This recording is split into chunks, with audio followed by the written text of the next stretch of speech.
Everdark, Episode 103, The Moment Not Seen. Last on Everdark, Christian was able to discover what turned the ghost women into the terrible creatures they were, impressing Caemorn greatly, but also draining Christian hugely. The only thing to be done is to go back to Balthazar or bring Balthazar to them. They chose option 2. Now we turn back to Julian and Damon. Damon was on the hunt. A smile lifted the edges of his lips. He loved hunting beings that were predators themselves. It added a certain something. He kept waiting to hear Kali's voice asking him if he was going after one of their bloodline to punish them, get back at them, show them the price for disobeying. But Kali said nothing. But just in case they were listening, he decided to say something. I intend none of those things, Kali. I have not decided what to do. It will depend on what she does. All vampires are my vampires. I am king of all, not just some. Even your bloodline are my subjects. Even you are. Julian walked lightly by his side, easily slipping between the guests that now talked too fast and laughed too loudly as the alcohol had loosened their tongues and blown away any inhibitions. Their prey was not among these reckless souls, though. Kali vampires were always on alert, as if they believed someone was continually looking for an opportunity to steal their souls. Maybe that was true. Kali had never encouraged warmth or connection between any of their bloodline. Indeed, every Kali vampire was competing with every other Kali vampire for position, respect, wealth, and power. Kali had told him often enough that it was better for civilization overall if everyone assumed the people around them were dangerous. It kept things polite. The Kali vampire they hunted was very alert. She knew they were there, but she had not left, which was curious.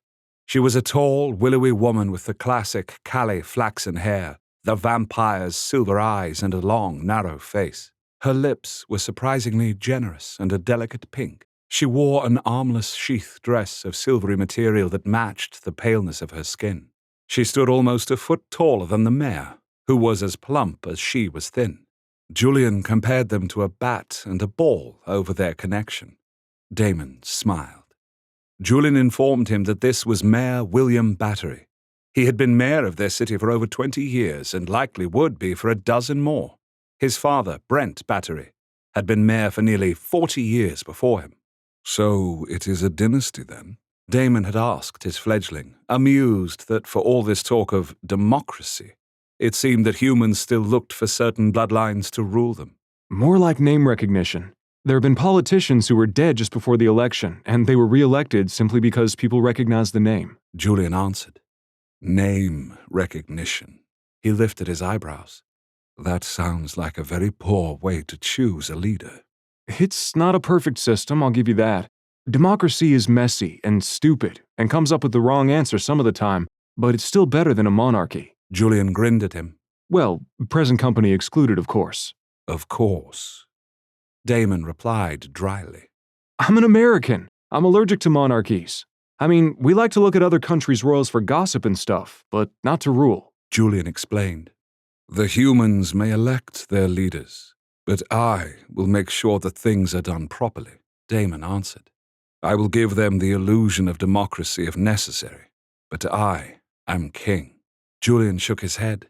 I don't know if an illusion will work. People will feel something's wrong. Though if you're beloved, well, the people might want to keep you around. Those who want to rule, though, probably won't. I can deal with them. Yeah, I know you can. Julian said, but sounded sad. What truly worries you about this, Julian? I'm afraid, I guess. Julian shrugged. I want a good life. I don't seek power. I'd rather be anonymous and have a good life than be famous and have a dangerous one. Yet you are hardly anonymous. You're known for your show. For who your parents were, you do not shy away from notoriety. Damon pushed. I guess I felt there was a reason for being out there. As they dodged a cheese tray and another full of practically fluorescent cocktails, Julian asked him, Why do you want to rule humanity? Hasn't being in the shadows worked for vampires so far? Damon's gaze went unfocused. Humans are our food source, Julian. So you want to protect them? Control them? Yes. Julian glanced up at him again. That sounds so... Wrong. Why? Because humans are sentient, and cows, for example, are not. Damon knew this comparison would get Julian's back up a little. We're not the same as cows. Julian scowled. He did not know how the use of the word we showed where his mind was in a lot of ways. Cows feel pain and fear and want only a peaceful place to eat and procreate. Damon pushed a little more. Don't they deserve that? Julian bit his lip. Humans are omnivorous. I know there are vegetarians, but humans are made to eat flesh as well as plants. And vampires are made to eat humans, Damon pointed out. We cannot subsist on the blood of other creatures on this planet, so I must do certain things to ensure a food source for my people. Julian looked alarmed. But what does that mean exactly? We will find out together, in time. Now let us see what name recognition has done for this city in terms of its leadership, Damon said. The mayor was smiling too broadly, likely from the amount of alcohol he had drunk, which had stained his cheeks a bright red. Even the tip of his chin was red. He mopped his brow where beads of perspiration appeared as he let out a giant belly laugh that rose above even the loud talk in the room. The Kali vampire, her name was Kara, smiled thinly at whatever he had found so uproariously funny. Why isn't she running? She sees us coming her way. Julian asked. I would say that she knows it would do her no good, but Kali often believe they are too clever to be caught. Even by you? Julian lifted his eyebrows. I have become a myth. Those words hurt a little less to say. But even back in the days when I was active, only the very lucky were allowed in Nightfallen, Damon explained. The Immortals had only allowed the best of the best, or most favored fledglings, to come to Nightfallen. Elgar had a permanent home there with Iros. He had been a familiar figure in the libraries and the palaces, as Iros had been himself. It would be good to have them both back there, where they belonged. Meaning that she doesn't know any better. Julian shook his head in amusement mixed with disbelief. Maybe news of you turning vampires into mortals with a snap of your fingers hasn't reached her yet. Or she does not believe it. You would be surprised what people will ignore. They were only 10 feet away from their quarry. She turned towards them. She held a champagne glass that was still half full in both of her hands at waist level. She had delicate, long fingers. There was a band on the right finger of her left hand that had a cluster of pearls and diamonds set in it. A matching set of diamonds and pearls encircled her slim neck in a tight band. She leaned down towards the mayor and whispered in his ear while her eyes were fixed on Damon. The mayor murmured something back, and his gaze sought out Damon and Julian as well. He blinked rapidly, as if he couldn't quite believe what he was seeing. Damon was not hiding his otherness from the mayor at that moment. The red eyes seemed to both fascinate and repel the man. There was a faint frown on Julian's face as he studied Kara and the human politician. I don't like the fact that she's been whispering in his ears about you. And not just now, but from before.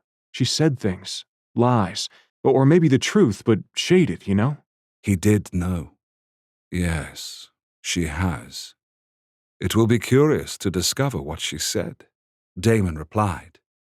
And he could have known simply by digging into her mind or the mayor's, but he decided to let his minds just glide over theirs and see where the conversation took them. Kara stepped towards Damon. Julian stiffened, expecting an attack, but she merely said, Mayor Battery, these are the two gentlemen I was speaking to you about earlier. May I introduce you to King Damon and his fledgling, Prince Julian? Prince Julian? Julian's nose wrinkled again at that title. Yes, my fledgling. As we have discussed, that is your title. Wear it with pride. I think she's saying it in a way that sounds like an insult. Pleasure!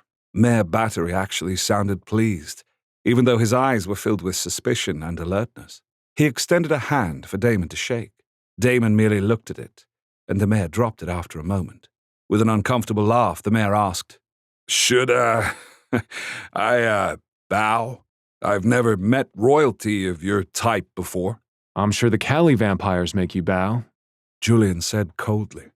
His fledgling's normal casualness was replaced by a fierce, beautiful imperiousness. His purple eyes were flecked with glowing red embers, and Julian stood very tall. The mayor actually licked his lips nervously in response as Julian became the vampire prince before his eyes. His fledgling then turned to Kara. And you should be bowing. There's no excuse for you not to know what to do. Damon was surprised and pleased by Julian suddenly being very formal about his rank. But that was just because he saw Kara as an enemy, and not because he suddenly had a love for royalty. Kara's pale eyebrows lifted in faint surprise as well. She knew of Julian's character, and this was not what she had been expecting. She gracefully curtsied to them both. The sweaty mayor bowed awkwardly as well. It was more of a bob of a marionette, but Damon did not care. The question that really comes to my mind is why you aren't running, Kara. Julian asked her the question that he had Damon earlier. Kara, who just as gracefully rose from her curtsy, asked, Should I have a reason to run?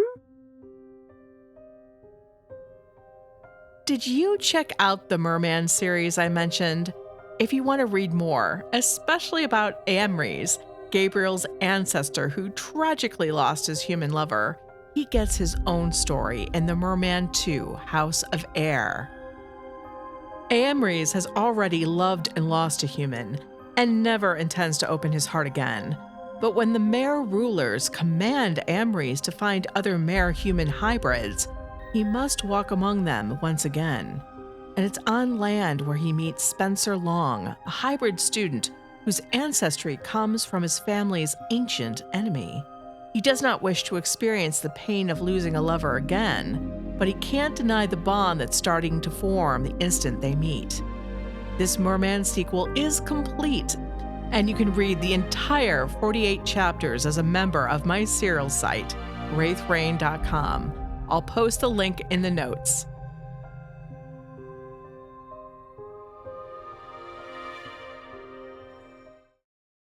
Julian's hands clenched at his sides. Callie had my parents killed, and now holds their souls as ransom. You still serve them. His fledgling's fangs were showing. Damon sent a calming wave through their bond and touched Julian's lower back. His fledgling eased slightly, but the thoughts of his parents were running rampant again. He understood this. It was agony for his fledgling to think of them in danger. I have nothing to do with that, She answered. and I have no control over their release. I am merely the head of House Quartos. You serve Callie. Julian's voice was tight. She nodded. They are the head of my bloodline. I can do nothing less. And some would say you don't even have that. Julian said. He turned to Damon. I'm not the only one here, though, am I? I cannot speak for others, Kara said evenly. but I do not consider myself your enemy. Yet breaking away from the bloodline would not bode well for me or my house. Callie are not viewed favorably by the other bloodlines. We only have each other. No. It's just interesting that not only do you remain in the museum tonight, but that you've stayed in this city. Julian remarked, noting once more the lack of loyalty among the Callie bloodline. The mayor's eyes went wide, and his head bobbed from side to side as he watched this exchange. Perhaps not. She continued to regard him evenly. I have been told of your character, Prince Julian, and though you have cause to hate the head of my bloodline, I do not think that you will attack me unless I give you cause. I have not. She was right about Julian's character. Unless she attacked someone he cared about, Julian would not strike at her. He was pleased when his fledgling answered. Why aren't you hiding in the Everdark? Or were you simply locked out? Her gaze swung to Damon, and then she quickly lowered it. Would there be any point in running from you, King Damon? Julian was the one to answer again. Locked out then. And you are still loyal. Julian's purple eyes glittered with red fire. But you're still loyal to Callie, even when you acknowledge you're being used as a stalling tactic? There was no way that all of us could get to lasting in time. She answered, head still lowered. Julian shook his head in disgust. Leaving us out here to draw King Damon's ire is a wise move. Perhaps Callie intends to use us as a stalling tactic. Kara answered with little emotion in her voice. Julian stared at her with utter shock. How could you believe? It is only logical. I can hardly fault Callie for doing what they must, she answered. Would it also not be logical then for you to align yourself with me? Damon asked softly. It might be if I could expect from you something better than a quick second death, she answered. Julian's look of outrage was gratifying, even though he had revealed to his fledgling a coarser view of humanity in some ways. Callie did not tell you to fear me, did they? She shook her head. No, but they showed me the folly and power of the immortals. Your power is far beyond theirs. No one could stop you. And unlike most vampires, I do not seek continued life at any price. I know there is something beyond. She was speaking the truth. And while Julian still looked like he wanted to sputter at her about how inane her fears were, his fledgling remained silent. Kara has informed me that you've been gone for some time. The mayor awkwardly tried to change the topic. Though why the mayor was not afraid of Kara's dire predictions likely meant he'd heard them before. And what else did she tell you? Damon spoke for the first time to him, though he was looking at Kara. He hardly listened to the mayor's words, but instead looked into the memory of a meeting Kara and the mayor had earlier in the evening in his office before they'd come to the party. The greatest of the immortals has returned to us, Kara had told Mayor Battery. He was seated behind a large burlwood desk, the green-shaded banker's lamp that had been his father's, along with the blotter and fountain pen, was still there as well. He twitched them in surprise. What do you mean? Greater than you? The mayor's forehead bunched. She let out a brief laugh that sounded as brittle as glass breaking. Yes, Mayor, quite a bit more powerful than me. Even more powerful than Callie themselves. She drifted around the room. Her hands lightly reached up to the spines of the many leather-bound books. She did not touch them, but merely hovered her fingers a few millimeters above their embossed spines. The movement, though graceful, was born of agitation, though the mayor would not have guessed it. What does this mean? The mayor looked at her with unexpectedly shrewd eyes. It means many things, but above all, it means change. Kara answered him. I've not met him myself, but it is my understanding that he will have no interest in remaining in the shadows. He will want to rule. Rule who? The mayor went very still. You? Us? You make it sound like there's a distinction. I do not think there is in his eyes. She shrugged, as if it didn't matter to her, even though it did. He was never human, you know. None of the immortals were. But he, above them all, is quite alien.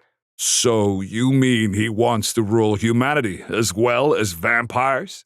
The mayor let out a dry bark of laughter as if he couldn't quite believe she meant that. Yes, Mayor. Humanity, vampires, immortals, all of us. She stilled her drifting at the base of his desk and rested her hands on the edge of it. I thought all you vampires agreed that being in the shadows was best. The upheaval. People won't know how to react. There will be chaos. The mayor scoffed. He started sweating then, before alcohol and the press of bodies at the opening. We agreed, but again, he is not us, she repeated. Her gaze was laser-like on the mayor's perspiring face. I have told you some of our history. The immortals used vampires like pawns. They turned humans by the thousands simply to throw them at each other in battle. Damon, the one I speak of, ruled the other immortals. Imagine what he must be like to do this. Imagine what it would be like to be ruled by a being like that. It would be impossible. The mayor mopped his brow. Now, look here. I allied with you. We allied with you because you offered peace and prosperity. We all agreed to how it would be. So you need to get this one of you in line. He's one vampire, immortal, whatever. There are far more of you. Do something to stop it. There is no stopping it. She said, and her gaze looked distant. Too many of my kind are already excited by his arrival. All their fear, all the lessons we've been taught, and yet they are eager to meet him. It will spread and spread and spread. The mayor stared at her silently for long moments. He got up from his desk and pulled down the front of his vest. Then maybe I should be talking to him then, and not you. Kara sighed. Yes, I see. Maybe you should. I'll introduce you. When? I don't think we should delay this meeting, the mayor said with a look of disgust at Kara. He was wondering what had happened to her. She was acting so strange. I think he may come to the benefit tonight. That is what I've been told to expect. Kara answered softly with no fight in her at all. Damon snapped out of this memory and a frown crossed his lips. So you're the man to meet. You're the one that's going to rule all of this, Mayor Battery was saying. There are those of us who have been made aware of the situation and believe we can work together to make things good for both species. And I think I can be of service in this. Damon hardly acknowledged him, but instead his gaze darted around the room. He sensed danger, but he didn't know where it was coming from. Why had Kara given up so easily? Why was she now so accepting of dying? She was convinced he would give her a second death. She had no doubt, but why? Damon, something's wrong. Julian felt it too. And that was the moment when Kara acted. And Damon knew what she planned, but it was too late. Seer had always told him that the future was never farther away from her sight than when she was right upon it. It was almost as if she'd told him she was looking ahead while just below her the current moment was occurring. Only when it was too large to ignore and too late to stop did it come into focus.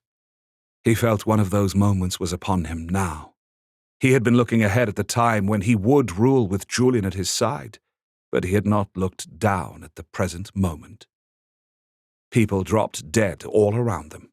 They were talking, drinking, and laughing one moment. The next there was silence, and then the bodies hit the floor like trees felled in a forest. The loudest sounds were the tinkling of glassware and the crash of silver serving platters. Damon! Damon, what's happening? Julian cried just as the mare keeled over and Julian caught the lifeless body in his arms. She had cut all their souls from their bodies. Damon moved to gather them up and place them back inside, but the souls were already streaming towards a portal to the next life, the other side. To pull them back now would be to cause immense damage to them. He had to let them go. Any other choice would damn those people to misery.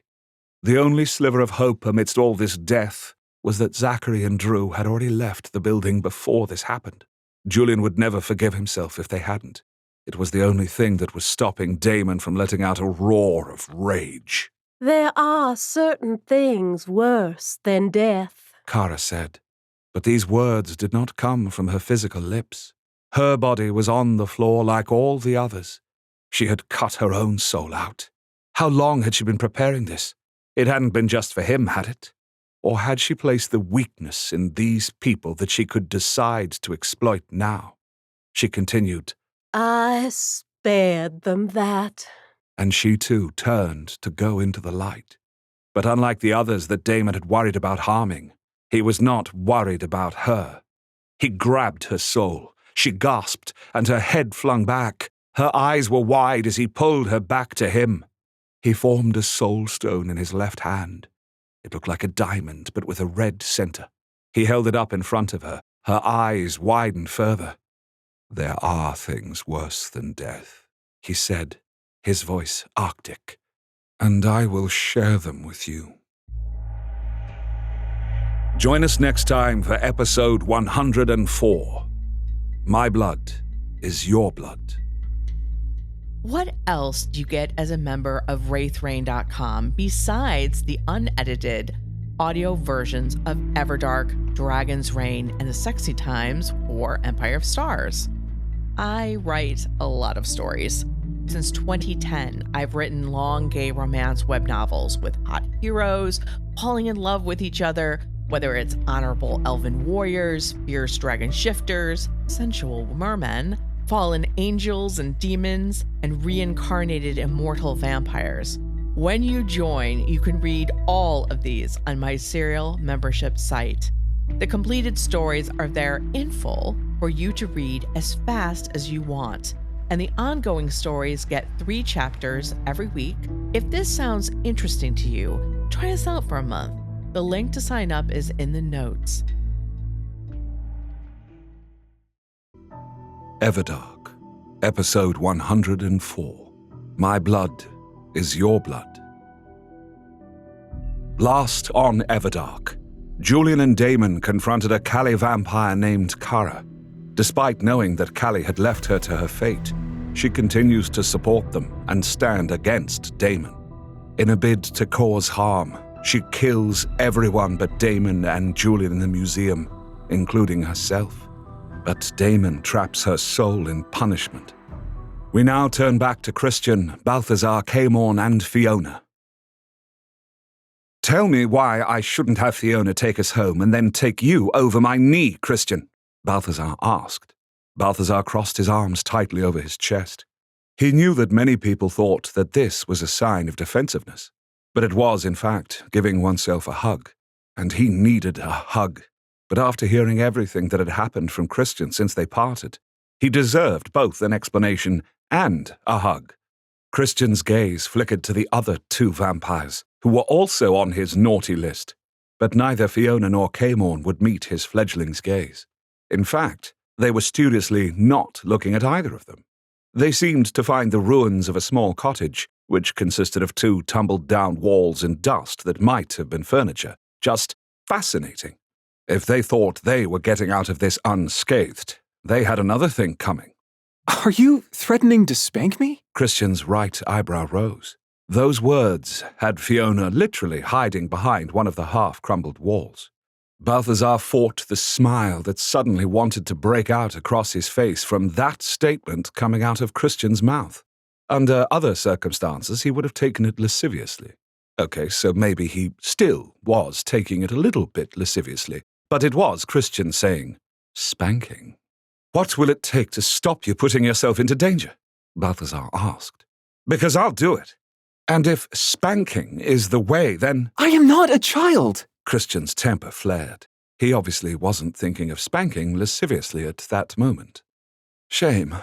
No! I need to be serious here. Christian has gone over the line, and I need to be a good master. Camorn glanced over and shook his head.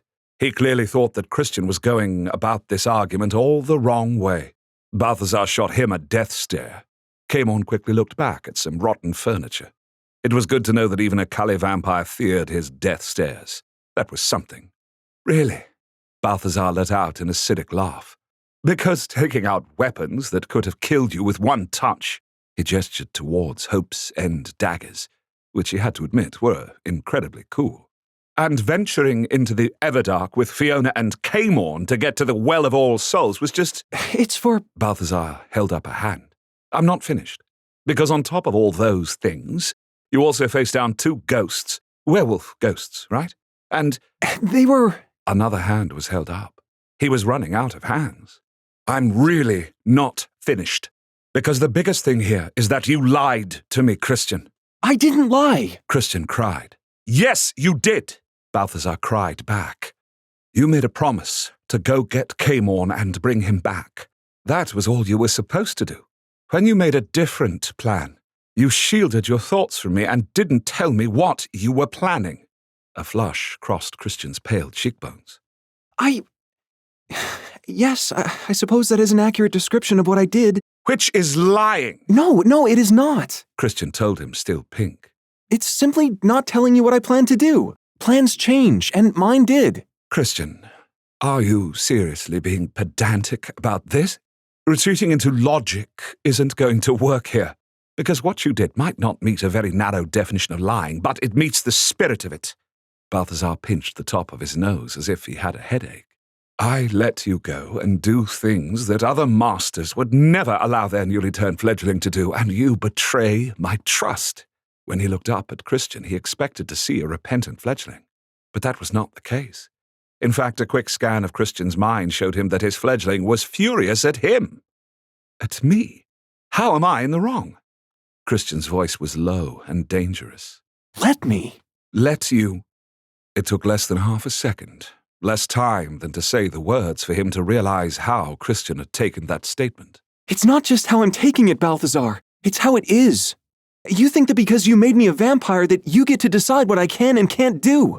Christian's voice was still in that dangerously low, controlled category. He thought of denying this. He thought of arguing how he was nothing like most masters and that Christian was lucky to have him. He thought of all that, but didn't. Instead, he knew he had to own his feelings and explain them. Christian wouldn't care what other masters did. He only cared about what Balthazar did. Oh, and probably Damon, of course. We are called masters, and fledglings are called children for a reason, Balthazar said, holding himself tighter. He really needed that hug. Why? Because you know best? An angry light was heating Christian's silver eyes. It made him outrageously beautiful, but that was really not the way to view this. Yes, Christian, I have lived centuries longer than you, and I've gotten myself into more shit than you can imagine, Balthazar shouted. He hadn't meant to shout. That lowered his standing. He pressed his lips together. Listen to me. You are so young. You have no idea. Balthazar, I'm an adult. Christian cut him off. Now his fledgling was holding himself. I've been getting myself into and out of dangerous situations since I was 13. That is what Julian and I do for a living. Yes, but the Everdark is just as dangerous to me as a vampire, as a dark alley with thugs in it was for me as a human. Christian told him, his voice crisp. I know you're scared. You don't want to see me hurt. You want to keep me safe. I feel the same way about you. But I know that you're going to have to do dangerous things, and I've got to let you do them. He saw Caemorn's head lifting, and his lips parting to say something. Balthazar held up a finger. Caemorn did not deserve a hand, and the Cali vampire hunkered down again, silent. I know that it is hard for you, for anyone, to look at me and see anything more than a droll, somewhat jaded, very handsome prankster. The man who views the world with a sardonic grin, yes? Balthazar gave him a little flash of that grin. Christian's forehead furrowed. You think I don't respect you? That's not... I think that it's easy to discount me. It's always been that way.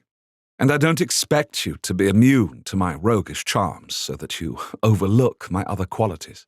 The truth was that Balthazar overlooked his own other qualities. I am, of course, worried about you. You mean so very much to me, Christian. But I am not being unreasonable here. If you truly look at things from an objective perspective, can you do that for me? What should have happened here? Christian's gaze went unfocused as he clearly thought about this. Finally, after about 5 minutes of silence where Balthazar was sure the other vampires were holding their breaths, so he wouldn't turn on them, Christian said, I should have told you what I was doing. I assumed you wouldn't understand my position. I underestimated you. Perhaps not altogether. I likely would have screamed no many times as such a plan as you have described, Balthazar admitted as well, because it is so dangerous. Everything you've done is exquisitely dangerous. I know, Christian nodded. But the payoff will be worth it. Julian's parents were like my parents, Balthazar. I couldn't love them more if they were. I'd do anything to help them. And you think that Julian would thank you for putting yourself in unnecessary danger? Balthazar stared at him very hard. It is not unnecessary, Christian said stiffly. If going to the Well of All Souls was the right course, you think we couldn't have brought Damon with us? Or at least me? Balthazar argued. Christian's expression softened and became less certain. I couldn't risk you saying no. Balthazar, you have more power over me, and not just because I respect your opinion, which I do, but because you're my lifeline. You could refuse me food. You could... Do you think I would do that? Balthazar could feel the horrified look plastered on his face. That was something that Roan would do, had done. But he never would. Christian studied his face. No, you wouldn't. But you could. Don't you understand how frightening this is to me?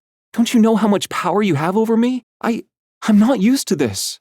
I don't think I ever will be. Balthazar covered his mouth with his hands for a moment. We've had a whirlwind romance, haven't we? To me, it's strange. I feel like we've been together. Forever? Yeah, it feels like that. Balthazar warmed at Christian finishing his sentence like that. The time will come when you won't have to feed from me. It will come far too soon, in my opinion, but it will come. And all I can do is ask you to try and trust me until then. Christian's head sank forward onto his chest. Now his fledgling was repentant, and because Christian always held him to the highest standards of conduct, he was whipping himself internally for what he'd done. The ends do not justify the means. I should have trusted him, or at least given him a chance. Christian was thinking. You weren't completely wrong to think I might react badly, Balthazar admitted. Balthazar's inner child wanted to throw his arms around Christian and hustle him back home, where he would wrap him in cotton wool and ensure that he was never harmed. But that was a fantasy. Christian had already been attacked inside his own house. There was nowhere truly safe. So Christian had to learn his powers, and that meant taking risks. But the Everdark with Caemorn? Ironically, his perusal of Caemorn's thoughts has shown no perfidy. In fact, the Cully vampire was actually fond of Christian, though Caemorn didn't use that term. He didn't know what it meant. Yet he admired Christian, believed in him, and would have stepped in if things had gone sideways. Why can't I be the person to teach him? I'm freaking Iros. But a secret part of him was grateful for that. Teachers had to push students to test their limits. They had to be able to let go. He never would be able to do that with Christian. You have not asked why we brought you here, Balthazar, and after this very impassioned talking between the two of you. Caemorn was leaning against one of the walls. You should not be talking. Balthazar did not even look at him. If you want to be my fledgling's teacher, then you must work with me, Caemorn. The Cully vampire stuck his tongue in his cheek, contemplating this for a moment. I suppose. There's no suppose about it, Fiona muttered, which had Balthazar opening his mouth to chastise her as well. Maybe she had followed Caemorn in the order for too darn long. She always wanted to tell you about this, Balthazar, so don't get mad at her, Christian said. Balthazar didn't expect Fiona to think much of him, but she was fond of Christian. A quick brush of her mind told him that he was selling her short. She had been very concerned, but she also believed that Christian could handle himself. We brought you here because the fight with the werewolf ghost sort of took a lot out of me. Christian finally confessed. A stab of guilt went through Balthazar. He hadn't realized. He'd been so concerned about what Christian was doing, he hadn't fully noticed the slight weakness. You are like a damned cat, you know that? Hiding your hurts, Balthazar chastised, but gently, as he took Christian's face in his hands and stared closely into his eyes. I'm all right. Christian insisted, even as a slight tremor went through him. Christian. But I can't ask you for blood after I made this choice, Christian said. Christian, you can always have my blood. My blood is your blood, Balthazar assured him. Tears pricked in Christian's eyes, and suddenly his very controlled fledgling was trembling. Balthazar took Christian into his arms and ran a comforting hand up and down his spine. Christian shook for some time. Balthazar rocked him. The werewolf ghosts wanted to eat me, Christian finally said as his trembling eased. Really? Balthazar gave Caemorn a look over Christian's shoulder. He did very well against them, Caemorn said with a shrug. I bet. But werewolf ghosts? Balthazar asked. They are new to me as well, but so little investigation has been done of the Everdark. There's so much we don't know, Caemorn murmured. That was part of the Order's doing, Caemorn. I love how you pretend that these problems are somehow not of your own making. Balthazar sighed. Callie didn't want us investigating, Caemorn said. You just followed orders. Fiona said softly, but there was no sting in it. She likely thought she had the same mindset back then. I could have been a hero, but I would have been given my second death. Better to live and fight another day. Caemorn shrugged. And I thought that one day I would get my chance to overthrow him and be free. Are you free now? Christian asked. His voice was muffled as his face was still pressed against Balthazar's shoulder. Caemorn gave a thin smile.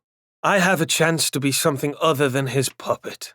So yes, I am as free as I will ever be. Balthazar nodded. There's a little moonlit clearing over there. Fiona pointed. Caemorn and I will keep watch. Thank you, Balthazar said. Feeding between master and child was a sacred thing. He led Christian over to a little clearing where the strange blue and red moonlight mixed. He looked up at the night sky. There are so many more stars here. None of them are the same as Earth's, Balthazar murmured. He could feel Christian's breath against his neck. Soft, warm, and sweet. I'm so stupid, Christian murmured. Balthazar frowned. You are far from that. You are one of the smartest people I have ever met. Not about some things. Christian nuzzled him. When Caemorn talked about Callie, and then about you feeding me, Christian swallowed. can you imagine what it would be like to be dependent on Callie for food? I could feel how it was for him. For so long. Forever. Balthazar knew almost exactly what that was like. Yes, I can imagine. You know. And to think, I said, Christian, you don't need my behavior to be less bad than Roan or Callie's. You should compare mine to how I should be. The best master out there, not the worst, Balthazar found himself saying. You can call me on my behavior at any time. I want you to. Christian rested his forehead against Balthazar's. I will tell you what I'm doing. I'll listen to you. But in the end, what I do has to be my decision. Balthazar let out a shuddery breath and closed his eyes. I suppose I cannot ask for more. I expected you to ask to spank me on occasion just for fun. Christian's voice was dry. Balthazar was chuckling even before he opened his eyes to see Christian's grinning face. And this is why you are my match, Christian. Not just a fledgling. Not that there's ever a thing as just a fledgling. Elgar would be looking mournfully at your skull right now and asking it if you still love him. He would have sworn Christian was smirking. Balthazar was laughing again. Birds, or something, flew out of a nearby tree in alarm at the loud sound. He bit his inner cheek to stop the flow of chuckles. Those chuckles died when Christian swayed a little in his arms. Hey there. You need to feed like now, Balthazar said. The next section of the podcast has been abridged. Without being invited, Caemorn and Fiona glided into the glade. And how are you feeling, Christian? Fiona laughed at Christian's blood drunkenness. Really good. Christian murmured. Balthazar put a steadying hand around his shoulders. It will pass in a moment. We may not really have that, Caemorn said as his gaze went to the trees, where the birds had gone away and then come back. Balthazar looked over at the tree and realized that there were 100 pinpoints of blue-white light representing just as many creatures. He swallowed. For some reason, his vampiric sight could not pierce the thick gloom around the branches. That was unnerving. Yes, I think that's wise. Christian, darling, do you think you could run in a straight line if I held your hand? Balthazar asked as he didn't take his eyes off those eyes. Yeah, I think so. Christian sounded very happy. Follow my lead, Caemorn said without any sense of alarm, even as the skin between Balthazar's shoulder blades twitched. And then the four of them were running, just as the tree burst into millions of squawking, taloned creatures. But they were quickly out of reach. Caemorn took them through breathless miles of forests, over ancient stone bridges that were crumbling, past many more half-hidden, forgotten towns, whose occupants may or may not have been peering at them through hollow eyes. They ran and ran and ran. Balthazar kept a hold of Christian's hand. He monitored Christian's vitals and thoughts. His fledgling was thrilled, and he could not wait to show all of this to Julian. Maybe we'll let them continue to do their show. Let them. Christian won't like that. I don't, but I know what you mean. Christian responded to him. If Damon decides to reveal our existence to humanity, then, well, we could do a show. A real show about the vampires and the Everdark. It would be a hit. Balthazar grinned. Oh, wow. Christian's mind lit up with wonder and joy. What? Oh. All 4 of them practically skidded to a halt. Not 50 feet from them were stone arches, which must have at one time been a massive structure. There was something spiritual about the lines of the stone that was left. It clearly had been some kind of temple or church. It was definitely sacred. But it wasn't the ruins that had captured their wonder. It was the white stone well in the center of the ruins. White mist was flowing in and out of it. The white fog writhed.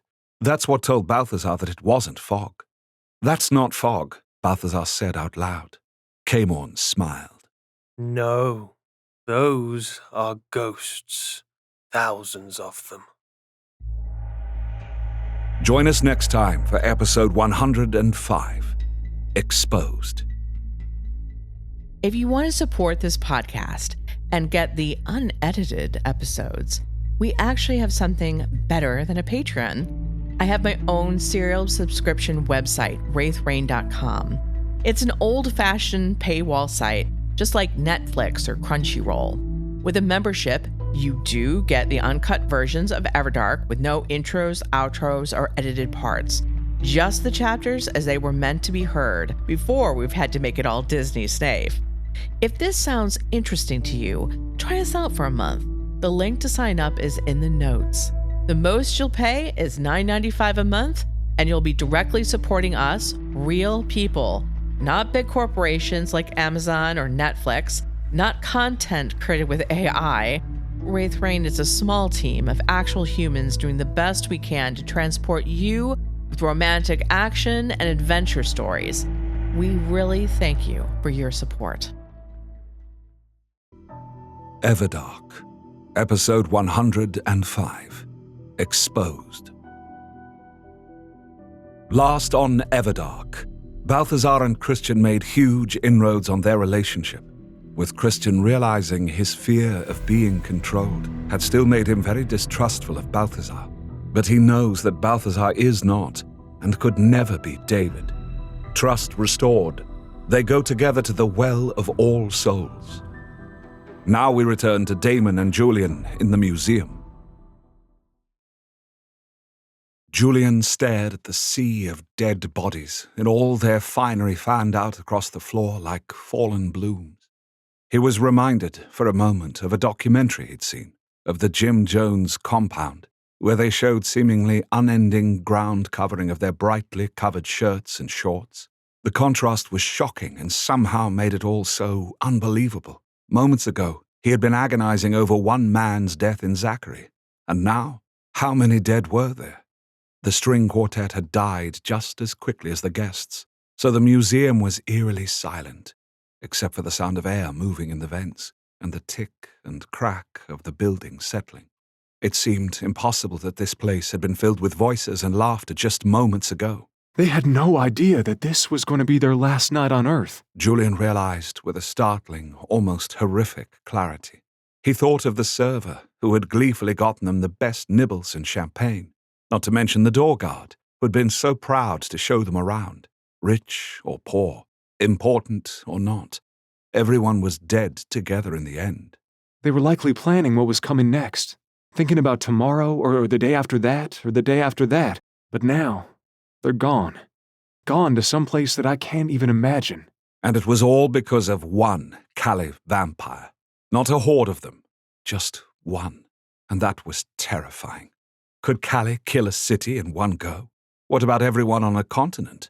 Julian's chest felt tight, and a dread numbness washed over him. Why did she do this? Julian whispered. Because she thought that they would be better dead than under my rule. Damon spoke softly, but there was something in his tone that cut through Julian's numbness. Damon was angry, more so than he had ever seen him. Fires flickered in the vampire king's eyes. He was holding on to the soul stone he had created so tightly that Julian feared he might crush it to powder. But no, that would end his torment of Kara's soul, and Julian knew he was far from done doing that. Can you bring them back? Julian asked Damon. He had faint hopes for this, but he had to ask. At times, Damon's powers seemed limitless, and then there were other moments Moments like this, when it was clear that Damon could not stop every bad thing from happening or reverse it. No, they immediately passed beyond the veil, Damon confirmed. His jaw muscles flexed as he gazed at the gaily dressed corpses. There were so many of them that they hardly looked real. There were other vampires here, not just Kara. What about them? Are they dead too? Were they in this with her? Julian asked. He sensed no one but him and Damon here, but he was loath to stretch out his senses too far. There was an almost mental stink about the place. They left. Quickly. If they were a part of this, they will pay for it, Damon murmured. At that moment, Julian saw the strobe of red and blue lights from a police vehicle cruising down the main road after a speeder. His heart was in his throat, thumping wildly. How long before someone realized that there was something wrong at the museum? And if they came here and found Julian and Damon among all the dead, what would happen then? Damon could use the Eiros gift of mind control on them, or they could simply teleport away from here. But there would be physical evidence of them being there on the security footage and people's phones. Damon was simply too striking to miss. The huge, preternaturally handsome man with the red eyes who happened to be talking to the mayor just before he dropped dead? And though Julian knew that his and Christian's show wasn't on a broadcast network or anything, he was a favorite son of the city, so even though he wasn't as striking as Damon, he would be noticed too. No, teleporting or mind control would not work. There was simply too much evidence of them being there to walk away. 2 people out of hundreds surviving? The police, the FBI, hell, even the military might be called in. No, scratch that, they would be called in. This would be considered a terrorist incident. Julian could just imagine Damon's reaction to military or police forces, so that couldn't happen either. They couldn't walk away, but this was well beyond the 2 of them. They needed help. We need to call someone. Balthazar. We need to call Balthazar. Julian fished out his cell phone, but Damon lifted a hand up. Balthazar is not on Earth. He is in the Everdark. There was a pause, and then a faint smile appeared on Damon's lips. He is going to the Well of All Souls. What? I thought he was going to the Winter Compound. Julian tightened his hand around the cell phone. While he had the utmost faith in Damon for most things, navigating the modern world and the people in power seemed a very Balthazar gift. Damon glared at the soul stone in his palm before closing it and saying, "Perhaps I should just thwart her now and reveal us to the humans. Hiding this will be near impossible. Perhaps we should just wait and expose it all." What? No! The words burst from Julian's lips before he had time to consider it. Damon turned surprisingly hurt eyes towards him, and Julian quickly grasped his shoulders to stem the tide of that pain. Look, no matter what you do, if you reveal vampires' existence now, we will forever be associated in people's minds with a room full of dead bodies, Julian told him. We can't have a night where most of the city's elite are slaughtered and vampires are revealed. There will always be the taint of Kara's actions associated with vampires, and we can't have that. Even if humans understand it's one bad vampire here, and we know there are more than that, the humans will be even more afraid than they already would be with the revelation that vampires exist. Damon stroked his chin as he considered this. You are right. I will not have one such as her set the stage for my ascension. Damon smiled at him strangely then. What? Julian asked. You called them humans. You did not associate yourself with them. Julian blinked. He hadn't realized what he was saying at the time, but Damon was right. He hadn't thought of himself as one of them at all. He nodded. Ever since talking to Zachary, I finally get it, you know? I'm not like I was. I'm not like other people here. You are not like other vampires either. Damon caressed his cheek. Julian smiled up at him. One step at a time. Yes, one step at a time. Julian caught sight of the mayor and felt another wave of disbelief and despair flow through him. What about the city? How is it going to survive this, Damon? The mayor, the police chief, 6 judges, and those are just the people I can see from here. Julian slowly turned. These people run this town, and they're all gone. The power vacuum. I don't know what's going to happen next. Vampires may need to take over here. Otherwise there'll be chaos, investigations, so much danger to everyone. What do you suggest we do? Damon asked him, all calm once more. His mind was like a placid sea. He was giving nothing away about his own thoughts. Julian raked a hand through his hair. I have no idea. If we can hide this, that would likely be the best plan. For now, anyways. But do the vampires have that kind of political power to do that? To really keep this under wraps? There will be more incidents, Julian, which will be inexplicable to humanity. If Calais or their allies truly wish to sow chaos, they can. Damon regarded the dead dispassionately. Secrecy will have us fighting on multiple fronts. Them and humans. Julian's shoulders slumped. I see what you're saying. I should have been able to stop this, Damon whispered. But sometimes the close things one misses. But I cannot miss them anymore. This is not your fault, Damon. Julian cried. Kara alone is responsible for this. And Callie, for making her think such crazy thoughts about you. Damon framed his face. You know the good in me. They only see the potential for bad. But even you are nervous about me ruling everyone. Julian jolted. This was true. But he tried to explain himself. I think I'd be nervous about anyone ruling everyone. But if there's one person who could do it and do it well, it would be you. Damon's eyes were like embers. Change is coming, Julian. I can see it now. And with change comes destruction. That is the way of things. Julian wondered how much destruction Damon was seeing and what kind. He knew it would not be this kind. Damon would not slaughter innocents. That was the key difference. I believe in you, Damon, Julian told him with a sudden clarity. You cared about Zachary. Kara didn't. She didn't care about anyone. Damon leaned in and kissed Julian's forehead. When he pulled back, Julian felt clear-headed and less panicky. He was still worried as all hell, but he could think. Julian began. So we need someone to help us, and if Balthazar is out... He is, I'm afraid. They are going to try something rather clever, Damon said, smiling. It seemed that Balthazar always made Damon smile. It was good to see that. Though the icy anger still remained, thoughts of Balthazar and whatever he and Christian were up to pleased Damon enough to push away some of that frosty rage. All right then. Arceus, and maybe the Winters. Definitely the Winters, Julian said, realizing that a vampire house full of spies were probably the best suited for this sort of thing. He went to use his cell phone, but Damon's hand covered it. What? Reach out to Arceus with your mind, Damon suggested. Julian wanted to argue that they didn't have time for training, but he stopped himself. If Damon sensed danger at this moment, he would not have suggested this. The people around them were all dead, so there was no need to move quickly on their behalf. So maybe this was the time. So he nodded. Close your eyes. It will help. And picture Arceus in your mind, Damon instructed. Can't get enough of the Merman series? This world doesn't end with the Merman 2. I wrote another serial sequel called Tidebound, an arranged marriage, enemies to lovers romance. Tidebound is complete at 51 chapters. Marlord, Alaric Silver, hates humans, dry land, and Meryl Bexes, aka Bex. But in order to save his people from the monsters in the Sundering Deep, must marry the mortal-loving mare Bex.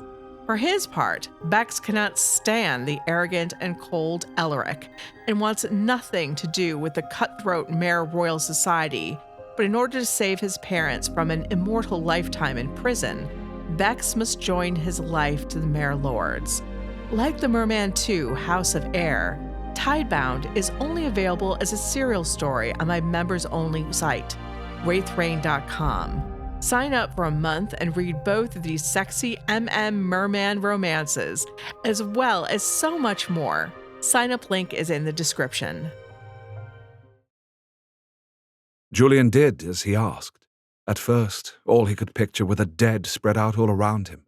That was when he realized that he was seeing them, but they were all dull husks. They carried no spark. Strangely, he could see the light around some of the objects in the museum, as if they held light. They have the touch of the Everdark about them, Damon explained. Julian's eyelids flew open. What? Damon smiled again, less frost about him, and he put a hand over Julian's eyes. Close your eyes, fledgling. I am teaching you here. Yes, but you just said something fascinating, and Julian's enthusiasm died as he realized that these dead objects had more life in them than the people's bodies did. Okay, contacting Arceus, but you need to explain that to me later. Of course, I will tell you all in time. Damon's hand moved from over his now closed eyes into his hair. It became a gentle caress. Julian leaned into it as he opened his mind again. With each of the gifts, Julian had felt an almost instinctual sense of what to do. They were like pathways through the woods. He could see them all spread out before him, and one of them would light up. That was the one he wanted to follow. So he followed it, and his mind opened to the museum and then beyond it. For one moment he felt like he was in the sky, looking down upon the entirety of the city.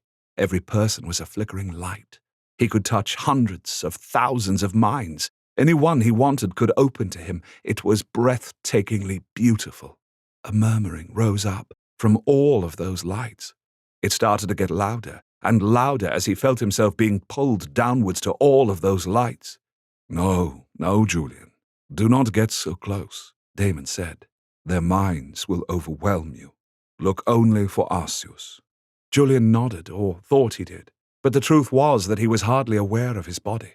He was floating, flying still above the city. He went higher again so that the voices from the mines were only the faintest murmur on the breeze. Then he noticed something. Not all of the sparks of light were the same color. Most were a blue-white, but others were red. The red ones Are vampires. Yes, Damon answered. Julian flew over the city, amazed at how many red ones there were, until he was hovering over Ravenscroft Manor. Other than the acolytes, everyone was red. Julian's forehead furrowed. How do I know which one is Arceus? He asked. Picture him, as I said. Damon reminded him. Julian did, and to his surprise and delight, one of the red sparks glowed brightly. Julian grinned. I found him. Good. Excellent, Julian. Now you must touch his mind and speak with him like we do. But gently, my fledgling. You do not wish to alarm him. Damon urged. You mean don't squish his mind like a bug? Julian grinned. That too. The Vampire King answered with a touch of dry humor. Julian moved towards that brighter spark that was Arceus. He hovered a few feet away, unsure how to connect with the other vampire when he didn't have a body. But he found he could reach, as he did with Damon, and suddenly he was surrounded by the confessor's thoughts and warmth. Arceus immediately recognized him, and there was joy in this mental meeting. A lump formed in Julian's throat at the caring he felt from the other vampire. Being in Arceus's mind was like receiving a bear hug from the confessor. Julian, how unexpected, but wonderful. The thoughts formed easily, and Julian heard them in Arceus's baritone voice. Concern crept in as he realized that such contact should be very unexpected, considering Julian and Damon went out for a night on the town. But what has caused you to reach out like this? They're all dead, Arceus. She killed them all, Julian said, the enormity of what Kara had done overwhelming him as he had to explain it to another. Open your mind to me, Julian, and let me see. Arceus tenderly offered. Julian imagined doors opening wide to the museum. He felt Arceus step through them and go through his memories. When he was done in mere seconds, he felt the confessor step back and close Julian's memories like one might a book, only reading what he was allowed to read, and no more. You are right to reach out to me, and I believe the Winters can help. Arceus told him with approval. There was a grim sadness in the confessor, but also a flare of the same anger as had been in Damon. This was an affront. I have shared this with Rajani. Already, she is moving to have the proper people notified. Yes, of course. We're fine. Julian assured him. I loathe to ask you and the king to do such menial tasks as watch a building, but... Arceus, the king is happy to do so. Damon intervened, and Julian realized he had been there all along, watching and guiding. Thank you, King Damon. All shall be taken care of, I swear it. Arceus told him, and Julian felt the mental bow. Then the two of them separated from Arceus's mind. Julian opened his eyelids, and Damon was standing just a few inches away. His hands were framing Julian's waist, and he was studying Julian's face. You did very well. Truly, You are an extraordinary fledgling, Damon murmured. Julian blushed. Considering I'm your only fledgling, you don't really have anyone to compare me to. I mean, at least Balthazar has Elgar and Christian to compare. For all you know, if you had another fledgling, they'd be better than me. Damon enfolded Julian in his arms. Now you speak foolishly. I try. Julian closed his eyes and rested for a moment in Damon's embrace. But then he shook himself. We need to make sure that no one else comes here and sees this. That sounds wise. Lead on, Julian, Damon suggested. We weren't the only people coming in. I'm not sure how far Kara's, gift extended. Julian said and felt queasy as he now saw that they would have to pick their way through the bodies to get to the front entrance. He made a sound which caused Damon to query him. What's wrong? I'm just already thinking of these people's bodies as things to get around and deal with, not people anymore. Julian said as he led them through the foyer. You should not feel badly for this. You saw their souls leave. You know that these are no longer people, Damon answered, though he was careful not to disturb the bodies they stepped over either. Julian stopped as he saw both the server and the guard near one another, nearly touching. She must have been holding a tray because it was lying on the ground, the canapé smashed beneath it. His arms were sprawled out to the sides of him, as if he had pinwheeled, trying to keep his balance as his soul had left his body. Julian's chest felt tight. My one. Damon squeezed his shoulder as Julian's eyes burned with angry tears. This isn't right, Julian said under his breath. I know these people went to another place. It may be a better place, I don't know. But they weren't done here. This wasn't their time. Damon did not answer, but Julian saw him playing with the soul stone with Kara's soul inside. He had no problem with Damon doing whatever he wanted to her. She'd had no right to do this. Did Callie want this? Julian asked as he finally forced his feet to move towards the entrance. He already saw something that was worrying him, flickering rectangular lights. No, they did not. If I were like them and judged everything that happened due to their acts, I would impute this to them, Damon said. Though his tone was calm, Julian knew there was deep anger here. Do they know what's happened? Julian asked as he stepped through the doors and felt his blood run cold. Yes, I think so, Damon answered. And that is why they are silent now. Julian would have pursued that, but he couldn't drag his eyes away from the carnage. There were dozens of bodies on the stairs, all crumpled where they had been standing, waiting to get in. The rectangular lights were their phones, lighting up as people tried to reach them. The line of bodies went all the way out to the parking lot. There was no one alive but him and Damon until the street. No one had noticed the bodies yet as they drove by quickly, going to a nightclub or restaurant, but someone would notice eventually. Arceus, how far are you out? Julian asked. 3 minutes away. Arceus responded. The Winters are coming too, about a minute after me. You need to hurry. There are bodies in plain sight of the road. Julian said. Should we move them? No. Arceus stated. Leave things as they are for now. How can this be explained? How can this be hidden? Julian let out a low sigh. These people are already being missed. And that was when he saw the news cameras on the ground around the steps. He saw microphones and recognized at least one anchor from the late-night news. Oh no. There had been reporters here. They had been recording the gala. Had any of these been live feeds? If there were, there was suddenly a steady whump, whump, whump sound filling the air. Julian's head snapped upwards, his eyes widened. There was a news helicopter coming, not just one, 6. At least one of the feeds must have been live when everyone dropped dead. And that wasn't all. He'd heard the wail of sirens in the distance. A phalanx of cop cars, all lights flashing, was coming around the corner of the boulevard. Julian turned to Damon, eyes wide, heart in his throat once more. It looked like things had already spiraled out of control. Join us next time for episode 106, The Well of All Souls. Original work is harder and harder to find in a world full of reactions, commentary, plagiarism, and generic ChatGPT content. And I'm really glad you found us. Every word of the story is from me, typed into my laptop while sitting on my couch. And a real person spoke every word into a microphone as well, not an AI voice. I got into producing stories because I care about entertaining you, the human who's listening to this right now. And while we certainly could have had a bot army to listen to episodes, leave realistic comments, and make us look really popular, it just wouldn't be satisfying. I'm glad you're with me for this story, and I would love it if you left a comment just to say hello. This episode has been sponsored by Manscaped.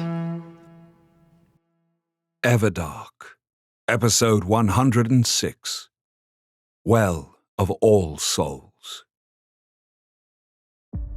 Last on Everdark, Julian and Damon find themselves in a museum full of dead people, killed by the Kali vampire Kara, who believed rule under Damon was worse than death.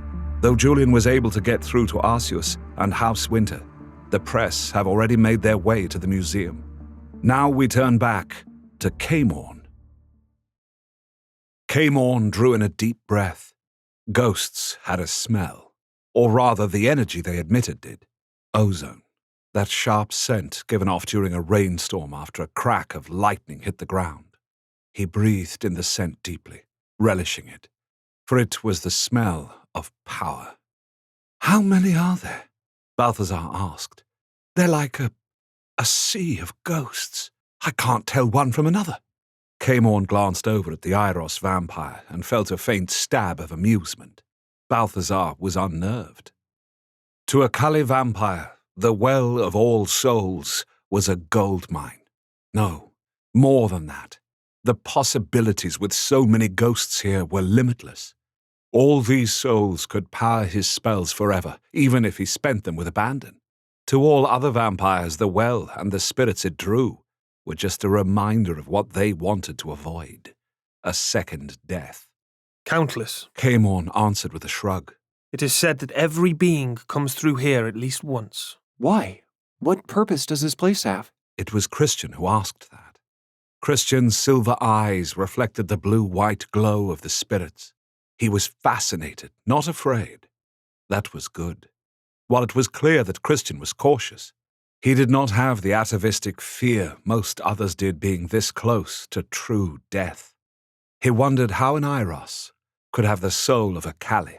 None can say. Caemorn answered. There are theories, of course, but theories are not truth. The Well of All Souls is beyond comprehension. Fiona made a sound like a cat sneezing. You don't believe that. You believe you can know everything. So what is your theory, Caemorn? Or do you want to hoard it to yourself like dragon treasure? Her gaze was on the well, too, but she showed none of Christian's fascination for it. But she didn't look as unnerved as Balthazar either. Strangely, she appeared as if she recognized this place and didn't like it. Both she and Balthazar supposedly had been reincarnated. They must have come here. Did she faintly remember it? If you're going to be Christian's teacher, lying isn't a good start. Balthazar's keen gaze was back on him. And you should remember that there are no secrets from me. I can just pluck them out of your head. Caemorn grimaced. That is why no one likes Iros vampires. My heart bleeds. Balthazar sneered. Now start being honest. Another grimace. Kali vampires liked their secrets. It was what gave them an advantage over one another. But not here, at least. He would have to see how much he could hide from Balthazar. Nothing, Caemorn. You can hide nothing, the Iros vampire said with a significantly lifted eyebrow. Caemorn grimaced again, but then he shook off this detriment. He was never one to wallow in what he could not change. He went with whatever obstacle presented itself. He tented his fingers, perhaps telling someone his theory would be useful, pressure-checking his own ideas. Though Balthazar was a fool, this earned him a sharp glance. Fiona and Christian might have some insight. I believe that this is the choosing point, Caemorn said, his voice making clear that the words should be capitalized. What are the choices? Christian took a step forward as he asked this, but Balthazar clamped a hand down on his right shoulder. Caemorn did smile at this. Balthazar was going to have his hands full with Christian, as if that wasn't already completely obvious. When they'd spoken back by the ruined cottage, though, Caemorn had known it was not in Balthazar's nature to be violent. He had still expected blows and for Christian to be put in his place. For a wild moment, Caemorn had considered stepping in if that happened to protect Christian. But nothing bad had happened. In fact, it had been a good conversation between master and fledgling, cleared the air, and it was nothing that Caemorn had ever had with his master. It felt strange, almost happy for Christian, yet sad for himself. Choices, Caemorn, Balthazar demanded, but there was something in his gaze that said, "You don't need to think about that. I'm not Roan Tithe and you aren't Callie, so let it go." Whether to go beyond or stay and live again. Caemorn answered. Reincarnation? Fiona clarified. Why sound so skeptical? After all, both you and Balthazar are reincarnated immortals. Caemorn reminded her tersely. Yes. She agreed, though her gaze skittered away from him. But maybe immortals are the antithesis of death. Maybe they can't go beyond, so they are forced into life again. Life eternal. That doesn't mean that everyone has the choice of coming back. You make it sound like no one would, Christian said. Would you? There might be great wonders beyond. She gestured towards the well. That is a wonder in itself. How strange that this should be in the Everdark and not on Earth. Are these human souls? They are. There is a symbiosis of some sort between Earth and the Everdark. A yin and a yang, perhaps. Caemorn shrugged. It was yet another mystery that drew him. Once this war against Callie ended, he would no longer be burdened as he was before being preceptor. He could investigate the Everdark to his content. There's so much we might never know. Fiona whispered and looked into that radiance as if there were answers that she desperately wanted. Caemorn wondered about her past as Wyvern. Perhaps she had lost someone she could not turn. Or maybe they died in the war and left this plane. Did she remember any of it? Or did her heart just ache? She'd always kept herself apart, as if she feared contact with others, except for Arceus. That was the one friendship that she had seemed to bloom under. Or perhaps there is nothing. Maybe one is simply turned into energy and recreated as a planet, or something, Balthazar said with a shrug. He, evidently, had no desire to leave life. You cannot believe that, Balthazar. Fiona's arms were crossed over her chest tightly. Can't you feel the purpose here? All I feel is cold, uncomfortable, and hungry, Balthazar quipped. Christian smiled at him. Then we mustn't keep you any longer from the comfort of your manor. He turned back to the well, and his smile became a grim look of determination. I need to speak with Julian's parents. How do I do this, Caemorn? There was the slightest hesitation on his part, and Balthazar's head snapped towards him. Caemorn, tell me you know how to use this thing to locate Julian's parents, and that you didn't bring my fledgling out here on a hunch. Caemorn narrowed his eyes at the Iros vampire. There has not been a speaker to the dead in my lifetime, nor yours, nor Fiona's. At least in this life, anyway. So, everything is a hunch. I was just gathering my thoughts. Balthazar opened his mouth and pointed at Caemorn's chest. Gathering your... Christian grasped his master's wrist and gently lowered the accusatory arm. It's okay, Balthazar. Caemorn's hunches are pretty good. Besides, he's all we've got, and I'm willing to try anything. Balthazar pinched the top of his nose. That's what I'm afraid of. So where do we begin? Christian asked Caemorn. We must approach the well, and I do not think it wise for Fiona or Balthazar to accompany us. Caemorn said. The ghosts are disturbed by our kind, and it seems even more so by the immortals. In fact, the souls were keeping a wide berth from Fiona and Balthazar. They were like rocks in a river that split the stream. Spirits were pouring in from every direction, but avoiding them like the plague. They can keep their distance. Balthazar made a mow of distaste. The faster I do this, the faster we can leave. Christian kissed Balthazar's cheek after he said this. But when Christian made to move towards the well once again, Balthazar put a restraining hand on his fledgling's shoulder. Christian, Balthazar said through gritted teeth, casting nervous glances at the well, I don't like this. I know, but I need to try and help the Harrows. Christian told him gently. We have no idea if this is going to work, Balthazar hissed. Camorn only gives it a 25% chance. Regardless if it works as we hope or not, it will teach Christian something. Camorn told him. You mean it will teach you something? Balthazar shook his head in disgust. This well fascinates you, and it has since you first read about it. Indeed, and I was the one to rediscover it, Camorn said proudly. Balthazar might know that from reading his thoughts, and Fiona knew it from their long acquaintance, not to mention his accomplishments were required reading for all members of the Order. But Christian had not known it, and for some reason he wanted to impress the young man. I know the well seems frightening, Christian began. It doesn't seem, Christian. It is. Fiona said wryly. Christian smiled back at her. I suppose it is, but if it helps the Harrows, I will embrace it. Now that is the correct spirit, Camorn said. Balthazar shot him a look. Camorn ignored it. Christian removed Balthazar's hand from his shoulder, kissed it, and stepped over to Camorn. Don't let anything happen to him, Camorn, Balthazar warned. Even if it is good. Camorn lifted an eyebrow. No more bickering. I know you two enjoy it, but we've got work to do. As a vampire, I can tell you that I like my man to have a close shave before we, dine.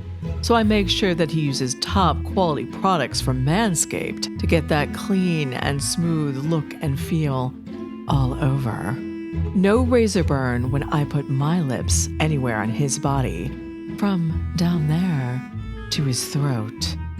The Performance Package 5.0 Ultra is what I recommend before spending from dusk till dawn, getting to know whether he and I will be spending eternity together.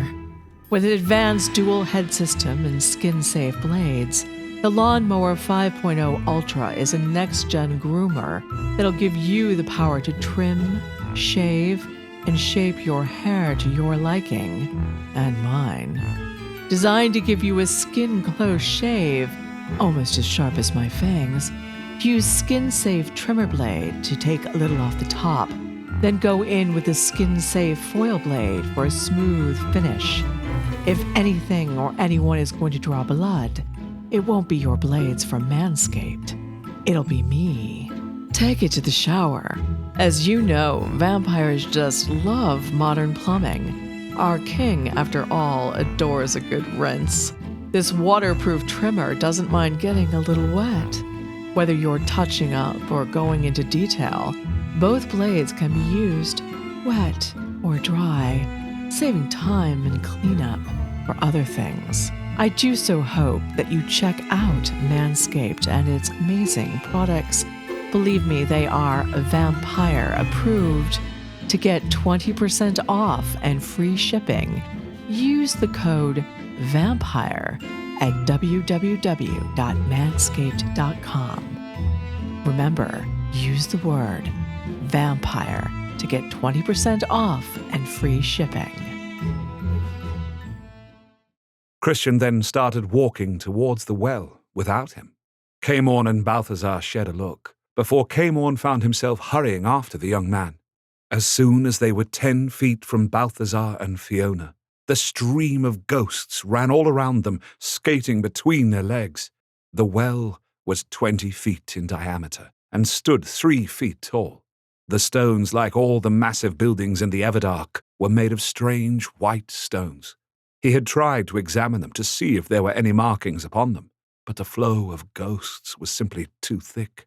He wondered now if he could bring either Fiona or Balthazar near the well later. Their presence repelled the ghosts, so they might clear a path. Perhaps Damon would come here with me and we could investigate together. Camorn immediately pushed that thought down as he felt Balthazar's smirk in his direction. Besides, his investigations of the well were secondary for right now. He glanced over at his companion. Christian's gaze was mostly locked on the well, but he occasionally looked up at the ruined arches of stone above them, as if trying to reconstruct what this place had once been. Camorn believed that the structure had been constructed around the well. The stone was different. The well appeared as if it had grown, more than built, as if it had bloomed out of the very earth. He guessed, though, that it, too, had been built around something else. He imagined what it would have been like to set these stones with all of the souls passing by. He was already growing numb, even though as a vampire he was immune to cold. Christian picked up one foot and winced. Ah, my skin feels like it's being frozen. The spirits draw energy from us to manifest themselves physically. Camorn explained. People, even if they had been vampires, had undoubtedly died creating the well. Did they build it so that they could simply worship it, or harness its power in some way? The werewolf ghosts were quite physical. Christian remarked dryly. Camorn chuckled. Yes, indeed they were. They drew energy from the cottage. The place of death is powerful. But these spirits did not die here. They are drawn here, forced to come. Forced to choose? Christian asked.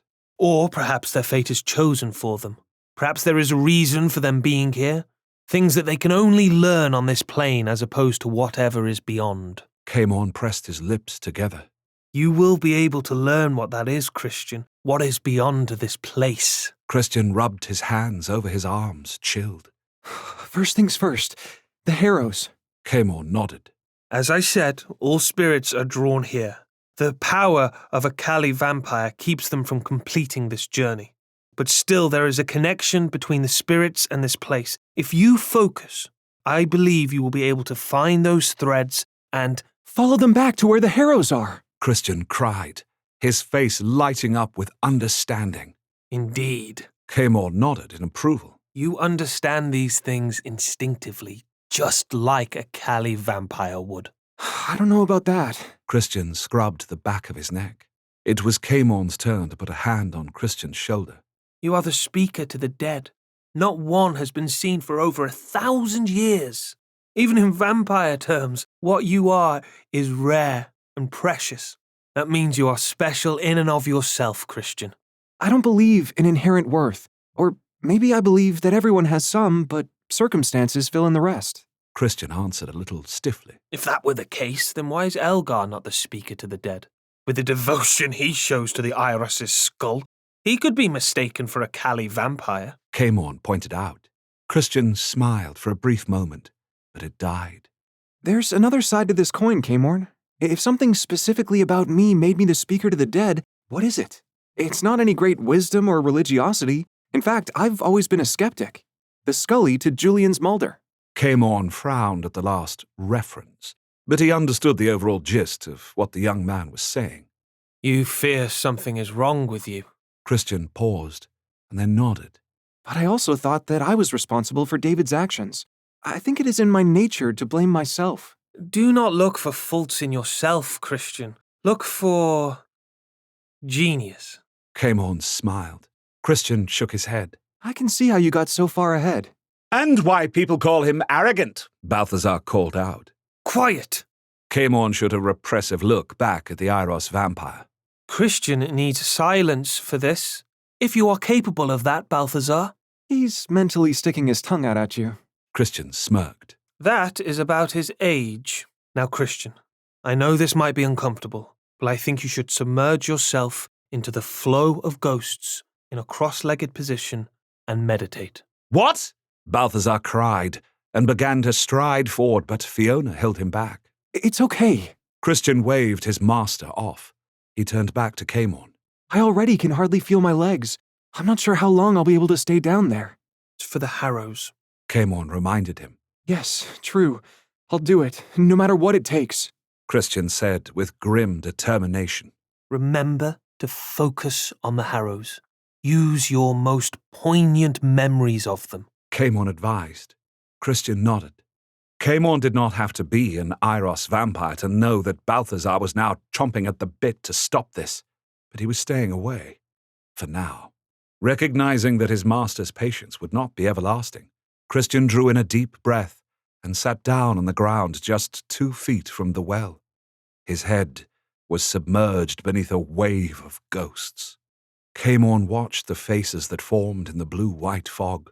There was a woman screaming, a man crying, a child looking out in bewilderment. Hands formed. Fingers plucked at him, but he was only able to give a little energy to any single ghost, so they could not truly touch him. There were a few peaceful ghosts, but not many. It made him grateful to be a vampire. True death did not look inviting. He wondered what Christian was seeing down there in the flood of ghosts. He hoped the young man had closed his eyes. Camorn drew out a few soul gems. Since he was here, he might as well fill up his stock. He was siphoning a woman's soul into a gem when he felt a touch on his mind. At first he thought it was Balthazar, but no, it was familiar, and not in a good way. He froze and made to open his mouth to cry out, but he couldn't. He couldn't speak, he couldn't move, he couldn't do anything. "Did you really think it would be wise to come here of all places, Camorn?" Callie asked, his voice slithering through Camorn's mind. I thought only Iros vampires could do this. Communicate mind to mind. Camorn found himself answering. He thought of the magical weapon he carried and had chosen with such care from the armory. It could do nothing against a ghost. Nothing against Callie. There was a breathy chuckle.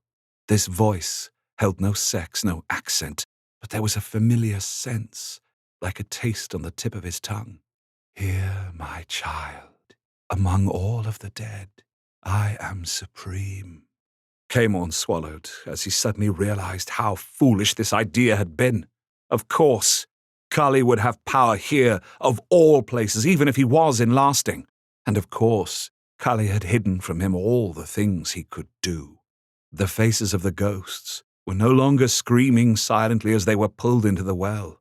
Instead, it was smiling up at him. Balthazar, why aren't you hearing my thoughts now? Camorn shouted, but he knew that the Iros vampire wasn't hearing him. But he will realize he can't hear my thoughts in a moment. He'll figure out something is wrong and have Fiona get us out of here. "You're relying upon Balthazar for help," the ghost laughed.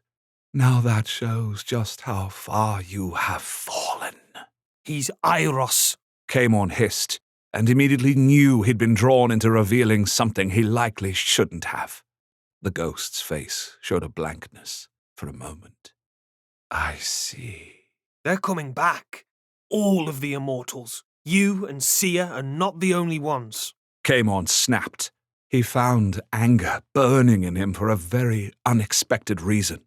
How many lies did you tell me? The blankness went away, and the ghost gave him a wicked smile. "You thought you were special," I am your fledgling. Camorn whispered, and knew he was a fool. Unlike the love that Balthazar had for Christian, and even Elgar or Damon had for Julian, his master had no love for him, no tenderness, no regard, and evidently had lied to him. Thinking of Christian, he wondered, What is happening to him? "Oh, are you worried about him now?" The ghost laughed. "You sent him in there without any knowledge of what it would do to him. He has no training, and you throw him into the deep end of the pool." Camorn gritted his teeth. "Cat got your tongue?" "Oh, no, I do," the ghost smirked. "You are powerless against me, Camorn. We are called masters for many reasons. We control our fledglings. There is nothing you can do against me." Camorn's eyes narrowed. Balthazar gave Roan Tithe his second death. The ghost snarled. "That was because he's Iros. You are just a simple vampire, not an immortal. You are nothing against me." And that was when the stream of souls suddenly stopped going into the well, and instead it rose up. Individual spirits, hundreds of them, no, thousands, no more than that, all appeared. They were glaring at Camorn. They all had Callie's sentience behind their eyes. Callie laughed. "Let me show you just how insignificant you are, my child. And the ghosts attacked. Join us next time for episode 107, Hiding in Plain Sight. Original work is harder and harder to find, in a world full of reactions, commentary, plagiarism, and generic ChatGPT content. And I'm really glad you found us. Every word of the story is from me, typed into my laptop while sitting on my couch. And a real person spoke every word into a microphone as well, not an AI voice. I got into producing stories because I care about entertaining you, the human who's listening to this right now. And while we certainly could have had a bot army to listen to episodes, leave realistic comments, and make us look really popular, it just wouldn't be satisfying. I'm glad you're with me for this story, and I would love it if you left a comment just to say hello.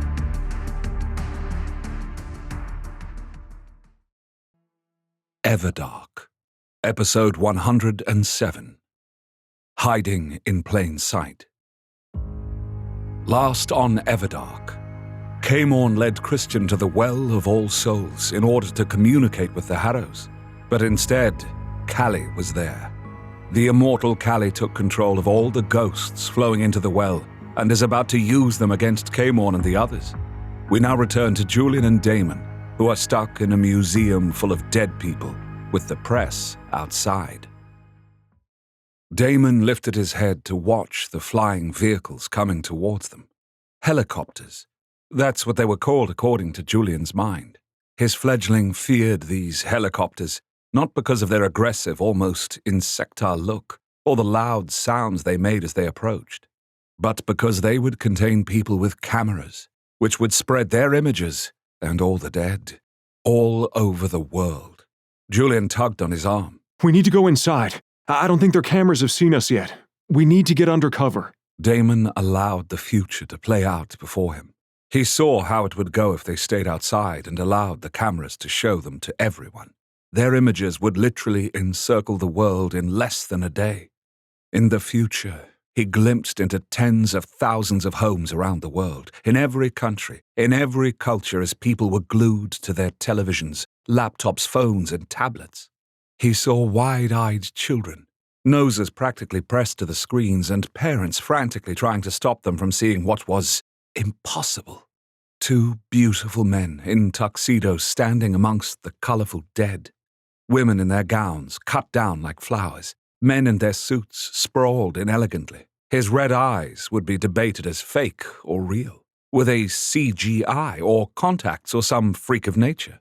Or maybe, just maybe, he wasn't human. People would see their beauty, but also all the death. Beautiful monsters, they would call him and Julian.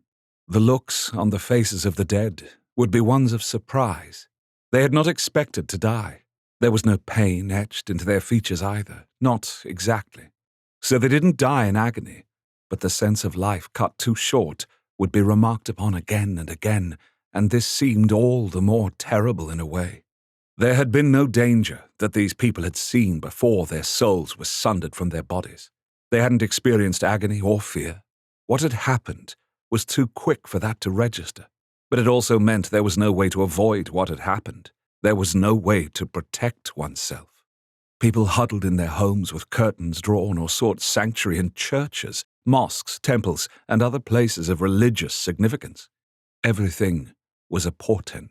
From the extinguishing of a candle to a flock of birds to the sky darkening with a storm, superstition roamed every street in every country. But they would not all be wrong about being afraid, because others who followed Callie or simply feared Damon would do the same as Kara had done, or close to it. Dozens dead here, a family dead there, a whole village wiped off the map. Nowhere and nothing was safe. The only thing that seemed to offer hope was the coming of the day, or the incidents apparently happened at night. Then the word vampire would be reported and things would become darker for many. Those who feared them would fear them more and never accept that he and Julian were not responsible for the slaughter of the bright lights, as those in the museum would be called. There would be rumors, that these bright lights had met to form opposition to Damon, with the charity aspect being a front. But he had chopped them down before they had begun to fight. There would be conspiracy theorists, which would wax on about the end of the world, a new world order, and the coming enslavement of humanity, chemtrails, and the dangers of fluoride in the water. All of them would be vampire plots. There would be those excited by the prospect of vampires. They would want to see if they could harness for themselves the strengths of the immortal beings. Later, they would want to have those strengths themselves, not just for their soldiers on the front lines.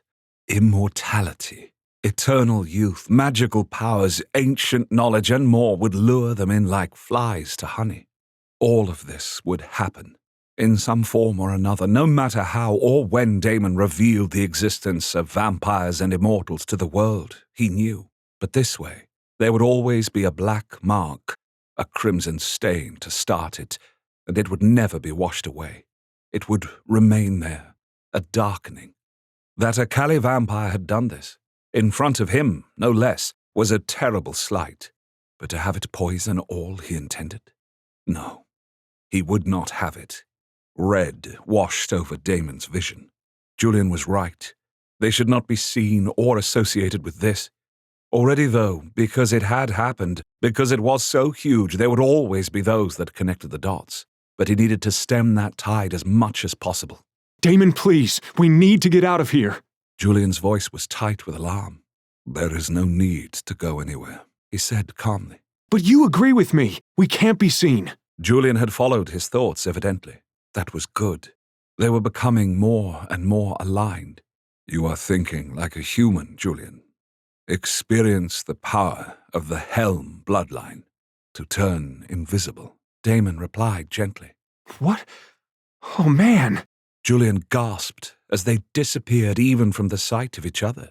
He felt, rather than saw, Julian wave a hand in front of his own face. I can't even see myself. This is wild. We wouldn't have to leave, and they wouldn't know we were here. Exactly. I can already sense that there are many acolytes aligned with various of the bloodlines among those coming here now. But not all are on our side yet. Damon explained. We need to stay and assist those who serve us. Right. He could still sense Julian's awe at being invisible. Watch me, fledgling. Learn, he told Julian. There were more wonders to show. Damon's eyes narrowed as he touched the minds of those in the helicopters. Fear, excitement, and curiosity washed over him. This is going to be the story of the decade, One thought. Those bright spots of color, are those the bodies? Another thought. Tell me the camera's getting this, came another. Could they all be dead? My God, most of the politicians in this city were at the museum. What could have killed them all? A terrorist group? Are we hearing any chatter? House Winter wants us to keep this under wraps? How? That was made by one of the reporters who was having to feign more excitement than alarm and anxiety. Is that the vampire king near the doors? My God, he's real. And we're taping this. Let me help you with that, Damon thought. Is that you? The acolyte stammered. Be at ease, Damon told her. He felt a calm sweep through the acolyte at his command. Damon's mind filtered through everyone else's, erasing his and Julian's presences from their minds. The cameras pointed their way abruptly malfunctioned as Damon used the Asher bloodline gift to wrench out delicate electronics. Whoa, you short-circuited them. Julian realized. I made them cease functioning, Damon admitted. There's a digital recording already of what they filmed. Julian explained. Can you destroy that? Damon's forehead furrowed. I do not know what I am looking for. Me neither. Julian admitted. If I do too much physical damage to their cameras, it will cause suspicion in any event, Damon stated. Already with all of their devices malfunctioning, there will be questions. Yeah, totally. Julian agreed. I guess maybe House Winter can do something later. But Julian's mind voice held a note of worry. Damon understood this. The longer any evidence of them being there existed, the greater the risk of discovery. There is another way. While we may not understand how these cameras work, The ones who run them do, Damon explained. Let us use that against them. With another touch of his mind, the camera operators erased the recordings, yet neither they nor anyone else would remember them doing so. Clever. Julian laughed. But erasing may not be enough. Things can always be recovered. Damon once again reached out to the acolyte. The cameras are no longer functioning. The recordings have been erased. That won't be enough. The acolyte cried. Those cameras need to disappear, Damon told her. Yes, I can think of something. The acolyte answered with a swallow. Again, be not afraid. Be calm. Be deliberate, Damon said as he shored up her confidence. Damon heard curses from the reporters and frantic calls for new equipment to be brought immediately. They were missing a massive story. And hadn't there appeared to be 2 people at the top of the stairs, right by the museum's doors? No, there hadn't been. That had just been a trick of the light. There was no one there now that they could see. The helicopters began to turn around. Without cameras, the reporters would be hamstrung. They would have to come back. But other news crews were on the way. These ones would not have seen Julian and Damon. They're leaving, Julian cried. For now. But they will return, and others will come. Yet they will not have seen us, Damon stated. Dozens of police cruisers and ambulances roared into the parking lot with their lights flashing and their sirens blaring screeched into the parking lot. Police officers and medical personnel spilled out of the vehicles and raced towards the stairs. The police officers had their guns drawn and were advancing first, urging the ambulance crews to keep back. But the sight of so many fallen had the medical personnel not caring about their own safety. They wanted to get in there and see who they could save, if there was anyone to save. The police officers picked their way up the steps, gingerly avoiding bodies as the ambulance crews kneeled down to check for pulses. Any alive? A young female officer asked the paramedic near her feet. The paramedic shook his head. Her expression tightened. What did this? She hissed to her fellow officer. Look inside. A fellow male officer stated with dread in his voice. They both saw the carpet of dead bodies over the white marble floor. Both paled and swallowed. The thoughts of the humans present were filled with confusion, fear, and anger. As a vampire, I can tell you that I like my man to have a close shave before we, dine. So I make sure that he uses top quality products from Manscaped to get that clean and smooth look and feel all over. No razor burn when I put my lips anywhere on his body, from down there to his throat. The Performance Package 5.0 Ultra is what I recommend before spending from dusk till dawn, getting to know whether he and I will be spending eternity together. With an advanced dual head system and skin-safe blades, the Lawnmower 5.0 Ultra is a next-gen groomer that'll give you the power to trim, shave, and shape your hair to your liking, and mine. Designed to give you a skin-close shave, almost as sharp as my fangs, use skin-safe trimmer blade to take a little off the top, then go in with a skin-safe foil blade for a smooth finish. If anything or anyone is going to draw blood, it won't be your blades from Manscaped. It'll be me. I'm not the only beast in this relationship. This battery is one too. Spend more time trimming, less time charging with a 7,000 mAh battery that holds a charge for up to 60 minutes. Need to freshen up ASAP because I have to have a little bite to eat? The quick charge option will set you right. It's also strong until the last stroke. Constant RPMs prevent the blade from slowing down as the battery drains, and I drain you, which helps reduce the risk of pulling hairs. I do so hope that you check out Manscaped and its amazing products. Believe me, they are vampire approved.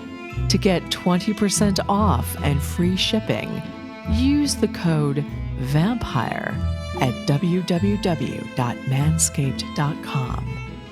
Remember, use the word vampire to get 20% off and free shipping. Who did this? What did this? Are we in danger? I'm not going in there. But we have to go in there. Is anyone still alive? Wasn't the mayor supposed to be here tonight? Is that Councilman Weiner? What will happen to the city? We should get out of their way. Julian suggested, as they were still standing at the top of the steps, right by the doors. Damon agreed. They were standing in a narrow, clear space. There was some room by the edge of the stairs on the right side, but between them and that space were bodies. Julian shifted his weight, and a woman's beaded handbag made a slight scraping sound. Like bloodhounds, the emergency personnel lifted their heads as if they'd caught a scent on the wind. Oh no. Julian said as he froze. Panic filled his fledgling. Someone moved over there. Come on, let's see. A paramedic cried. As 5 paramedics raced towards them, Damon put a hand on Julian's shoulder and teleported them to the empty area near the stairs. Julian clung to him, heart beating rapidly and breathing staccato. He had thought he had given them away. He had also worried how the paramedics would have reacted to bumping into someone who was invisible. Thanks. Invisible isn't silent. Julian said with a faint laugh. Watching the paramedics frantically search for a living person, Julian added sadly, I've just made things worse. They're so hoping someone is okay. Hope is one of the best things about humans. Do you have a pulse? Anything? One paramedic asked the other. No, nothing. Shoulders slumped, quick movements slowed. A sort of desperate malaise washed over them. No one's alive out here. We've got to get inside. Another of the paramedics said, disappointment written large on his craggy face. There were 3 police officers at the doors. They were peering inside the museum, looking for signs of life of a victim or whatever or whomever had done this. Hang back. A woman dressed in a police uniform with more bars on her shoulders and at her throat commanded as she stepped out of an unmarked cruiser. We've heard that this could be some kind of gas release. We need to wait on hazmat crews. A gas release wouldn't affect people outside, would it? One of the ambulance crews protested. Maybe it's poisonous gas, like sarin. Another suggested, and everyone froze. Can't you die from sarin just by touching affected people? It passes from person to person that way. A police officer suggested as he stepped back from a corpse. That's what happened in Japan when that crazy cult let off a bomb of it on a commuter train. Panic swelled among everyone as paramedics looked down at their gloved hands and wondered if sarin could pass through the rubber material and enter their skin. The woman who had urged everyone back was in her mid-50s and had an air of respect, gestured for everyone to retreat. I cannot allow anyone to go inside that building. As these poor people are all deceased out here, nothing can be done to help them. We have specialists coming. She's an acolyte, a friend of Rajani's. Julian cried. His fledgling had touched her mind lightly and read that thought. Yes, she is. This is a wise story. Make the museum too dangerous to enter. Damon replied with approval. But Superintendent Chalmers, what if there are people inside? An officer cried, even though there was no sign of life through the glass doors. The superintendent already knew from Rajani that there was no one alive, no one to be saved. So she had no guilt in telling everyone, I cannot allow you to enter that museum. Until we know for certain what's caused this, I could be sending you in to die. Hazmat units are coming. This is the best thing to do. There were murmurs of worry. Everyone was leery now of the dead, but also aching to make sure there was no one they could save. But the superintendent's words were calm and measured. People believed her. Now, we need to set up a perimeter around the entire museum's grounds. No one, and I repeat, no one, is to get in or out who is not authorized. She said, gesturing towards the property. This is what you can do. Medical personnel, please withdraw to your vehicles for the time being. If there is anyone for you to help, we will alert you. Damon caught sight of news crews arriving just as the paramedics carefully walked down the steps. Bright lights from cameras blared on and some of the paramedics lifted arms to shield their eyes from the glare. Reporters began to shout questions at the superintendent. Why are the paramedics leaving? Is there anyone left alive? What's the death toll? It's terrorism, isn't it? The superintendent ignored all of the questions and said sharply, We need an evidence tent here right away. That would screen the dead that littered the stairs from the cameras, although not before a loop of the images they already had would be put on air, according to Julian. We need to take advantage of the building still being empty. There's got to be some kind of security room inside the museum where the cameras are controlled. Julian suggested. We should find it, and you can do that short-circuiting thing. Indeed. That seems wise.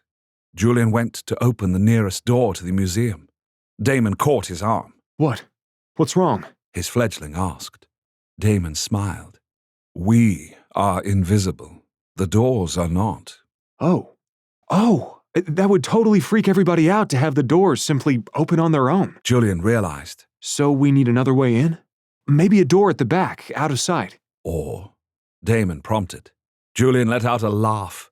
I'm not thinking like a vampire again. Teleport. We teleport inside. Exactly. Damon pulled Julian to him and teleported them just on the other side of the glass doors. There was no one alive to tell him where this security room was, and Julian did not know, so they had to search for it. They were near a directory that showed a map of all of the floors of the museum. It appeared that the security officers were on the first floor, at the back of the museum. Not having been there, teleporting would be unwise. I know where we have to go. Come on, Julian suggested. The two of them moved away from the front doors and through the tangle of dead. The sepulchre silence was getting to his fledgling. I swear, I keep thinking I hear something or someone. Julian confessed as they located a door beyond which should be a long hallway that would lead them to several offices, among which was the security office. Julian tried the door. Locked. Can we teleport to the other side? Julian asked. Without being able to visualize it, we may end up half in and half out of a wall. Damon answered. Not a good idea. Okay. Oh, we could use a pass card. Julian suggested as he saw the card reader to the side of the door with a red light on. But they'll have a log for this. It'll show someone entering this hallway after everyone died. Then we use a simpler method that cannot be traced, Damon suggested. He leaned his shoulder against the door. There was a cracking sound as the door jamb splintered, and the entirety of the door and the surrounding wall swung inwards. The red light stayed red. Still thinking that the door was shut, Julian let out a little laugh. Okay, that is simpler. Though they are really going to wonder what happened here. Julian stated. Yes, but they will not know when we entered. Damon shrugged. The two of them swiftly entered the hallway. The dead were not left behind, though. There was a woman dressed in sensible slacks and a sweater who lay half in and half out of a doorway. She had clearly been working late. Damon felt Julian's sadness that she had been here at all. They carefully walked past her. They easily found the security office. There was another secure door to get past. Once more, Damon used his strength to open the door again. Inside, there were 3 dead guards, 2 of which were seated in chairs in front of a wall of monitors that showed live feeds from every part of the museum. The 3rd guard was lying on the floor. A cup of spilled coffee lay 6 inches from his outstretched right hand.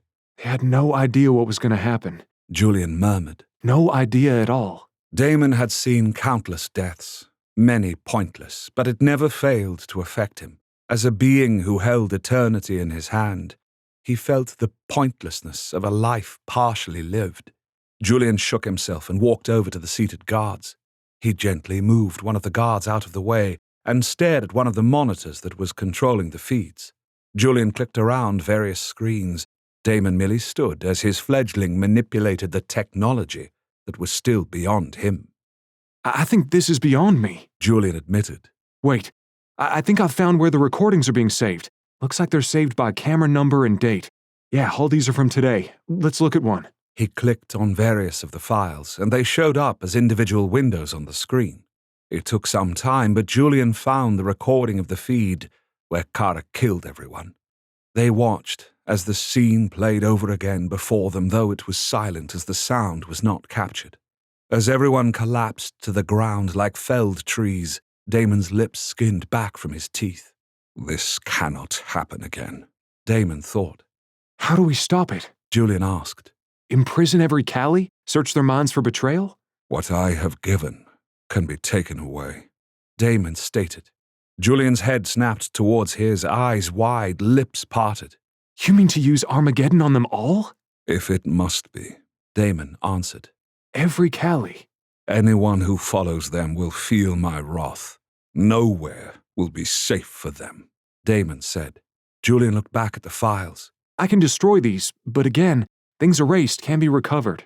And I'm not sure there isn't some backup server elsewhere that keeps the recordings as well, so... Damon didn't hear the rest of what Julian was saying, as Balthazar's voice suddenly screamed in his head.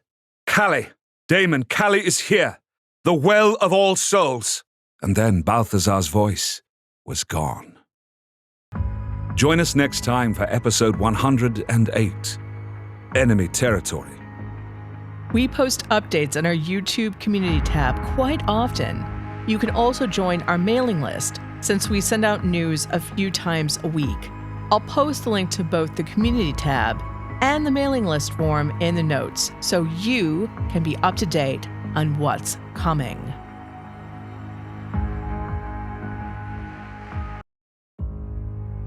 Last on Everdark, Julian and Damon managed to keep the press from knowing that vampires are behind the deaths in the museum.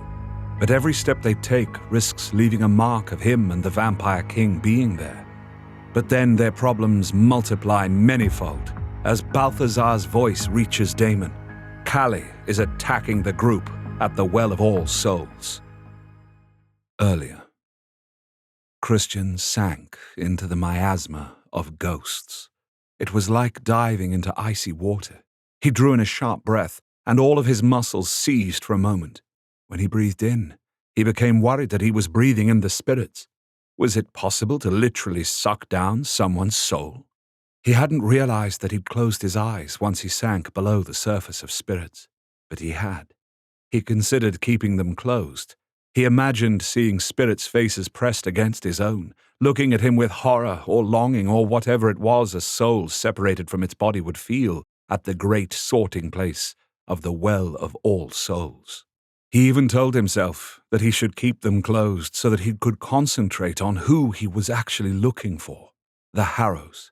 But as he sat there minute after minute with nothing happening, and practically jumping to his feet every time he thought he felt a hand on him, he realized that this wasn't going to work. He had to open his eyes. He had to see in order to, well, see. Drawing in a deep breath through his nose, he'd clamped his mouth shut after he imagined drinking a spirit down. He slowly let his eyelids flutter open. Even if it had been pitch dark beneath the wave of spirits, his vampiric senses would have still allowed him to see. But it wasn't dark where he was. The spirits gave off a bluish-white, lambent glow. What the glow showed him was, at first at least, comforting. The ghosts were swirling past him on all sides, but they were keeping an inch or so from their ethereal forms from his physical one. There was over a foot between his face and the nearest ghost, enough room that it allowed the twin plumes of frosty air leaving his mouth to dissipate.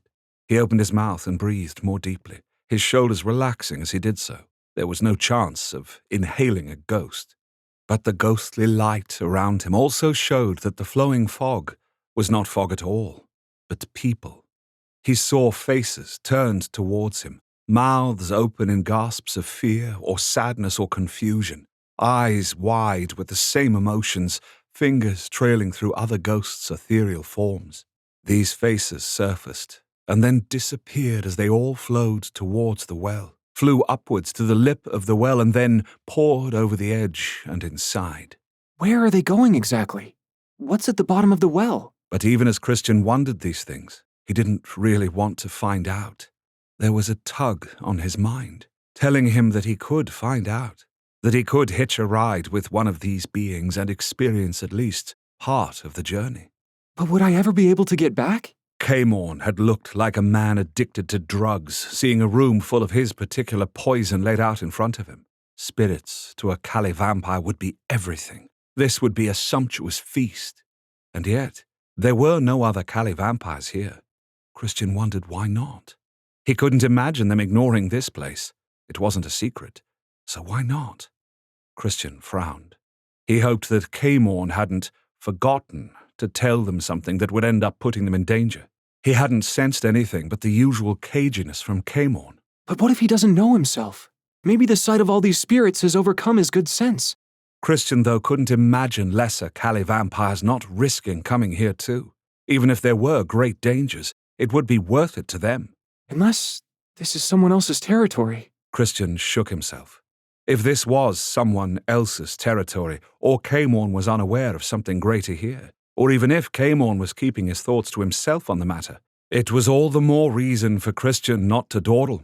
He had to try and find the Harrows. With that, Christian rolled his shoulders back and straightened his spine. Meditating would help him focus and open himself to find his best friend's parents.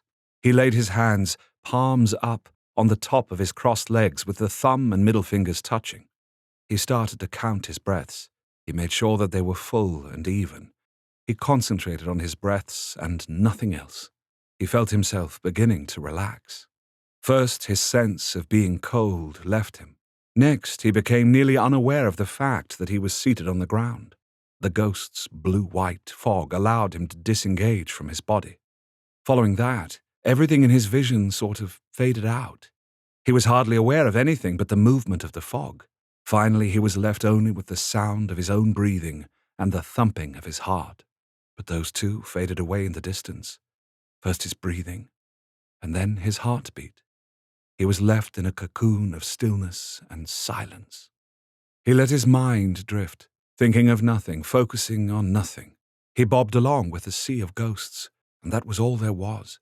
He was weightless, and in that moment of nothingness, he saw the threads. There were millions of them, like some kind of amazing spider web where spiders had spun the entire world into one gigantic web. The threads glittered and thrummed. This is what Caemorn was talking about.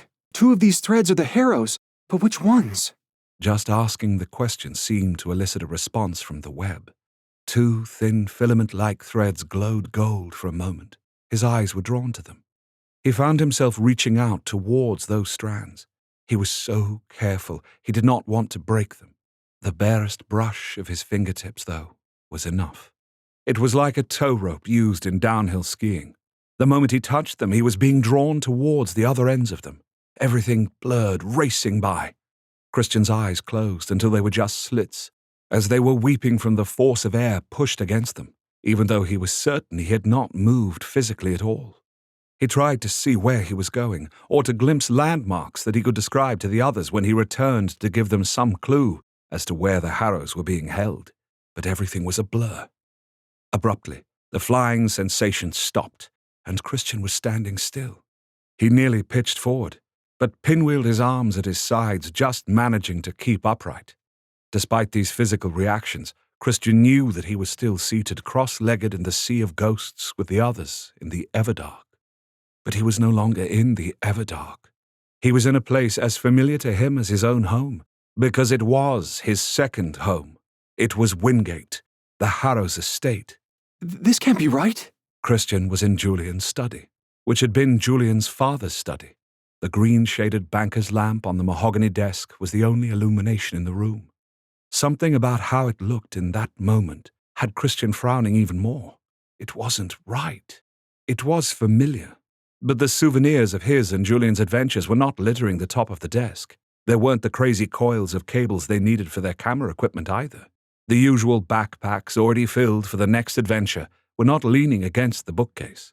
The room wasn't neat or anything like that, but the usual detritus of their lives here was missing and was replaced by someone else's. A man strode into the study with a book in his hands, open in front of him. His head lowered as he read it while walking.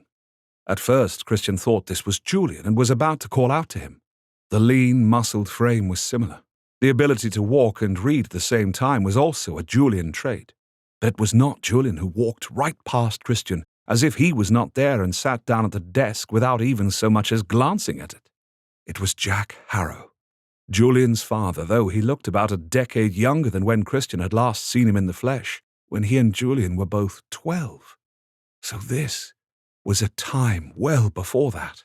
Jack leaned back in the high-backed swivel chair and put his booted feet up on the desk as he continued to page through the book with the leather-tooled binding. This isn't where Jack and Joanna are being kept. I know they aren't at Wingate. I wonder if this is a moment of his life that means something special. Christian had seen what looked like knots in the threads of all the souls. Perhaps this was one of those knots that Christian had to move through in order to get where the Harrows were now. Christian shifted uneasily. This moment felt intimate somehow. He shouldn't be privy to this. But just as he thought to find a way out of here and back on his journey, there was a soft knock on the door, and both Christian and Jack turned towards the noise. Joanna Harrow stood in the doorway, in a pair of khaki pants and white tank top. Her hair was tied high on her head in a messy ponytail. She wore no makeup, but she was breathtaking in Christian's perspective. Jack? She said simply. One of her hands was resting on her flat stomach, but something about the way she was almost cradling her belly told Christian she was pregnant. Pregnant with Julian? Immediately, the sensation that he was seeing something private came upon Christian again, but his feet seemed rooted in the ground. He had to see this in order to pass forward. Jack's eyes lowered to her hand, and he seemed to know too that she was pregnant. He dropped his feet from the desk to the ground, and the book slipped from his fingers. There was a mixture of joy and dread on Jack Harrow's face that had Christian puzzling. "Are we?" Jack began and stopped. His Adam's apple bobbed up and down wildly as he swallowed. Joanna gave him a tremulous smile, and a single tear ran down her cheek. When that strange little girl prophesied that we would have a baby when the doctors had told me we couldn't. Joanna swallowed, as if emotion clogged her throat and caught her words there for a moment. As much as I told myself I didn't believe, I did. Strange little girl. Sophia. Could it be her? Telling them the future? Jack got up and came over to her. He enfolded Joanna into his arms.